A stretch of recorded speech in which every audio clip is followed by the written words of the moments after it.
Şengen'de yeni telefonda kanda atmış. Hem de bu Şengen'in özünde işleyatkan nurgun hizmetçiler, ticaretçiler hem seyahat gelgen nurgun kişiler uçturuyor bizge.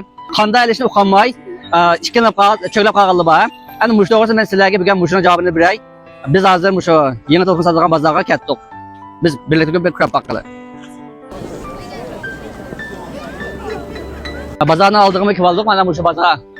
Biz hazır muşu birlikte bazarına çekip kurap bakkalı. Birinci ikinci kahvetine çöylümeyiz, odur üçüncü kahvetine çıkmayız.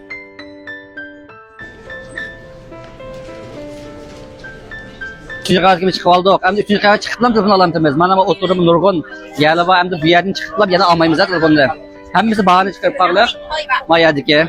Hem de mişaydı ben nurgun bağlı var. Bahane küreplam aldırıp almayımız telefonu.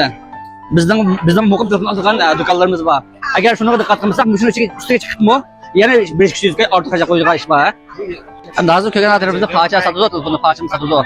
Lakin iyası kıymet yapalım hem de mal tarafında ama keyni taraf yan tarafında da. Top satıldı, asal hacetinde olsa parça satmaydı. Lakin hem de bu yerde parça satılgan dükkanlar var. Nayet az. Hem de kitlam, müşür doğrusu okumaya kalsanlar biz insanlama buldum. Ya koymasa bir şeyde tümle batkan. Muballarını çocuk basanlar son kez olağan. Müşür ballarının asal hacet 90% müşür telefon ballar. Uzun desanın bolu eliş yapırdı. Bu bazada Huawei, Xiaomi, Oppo, Vivo'dan başlayıp varlık Android telefonlar ve alma telefonlarının ki yeni telefonlarını topaya parça satıldı. Hem de parça edişte. Aslında da kalkımızda yine torda ağamla ya güvenvan bağısı o şey yapalımız. Hem de bu yerdeki telefonun bağısı, top bağısı, güvenvan bağısının organ bağısının kalbek erzen çıktı. Bunun hem de şu doğru son tip almışsak bek payda yapılamayız.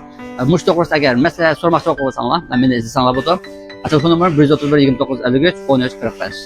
Tamam adresine peşke çıkarıp koydum. Maşine hesap ayda gelsanlar, udul davxanı beş gelsanlar buldum. Ya ki metroda gelsanlar, şu Xaçan Bey degan bekatdan 9-cı şirketin çıksanlar buldum. Bunun 2-ci yol, 7-ci yol, 8-ci yol, 3-cü yerə qoltuq gəlsən budu.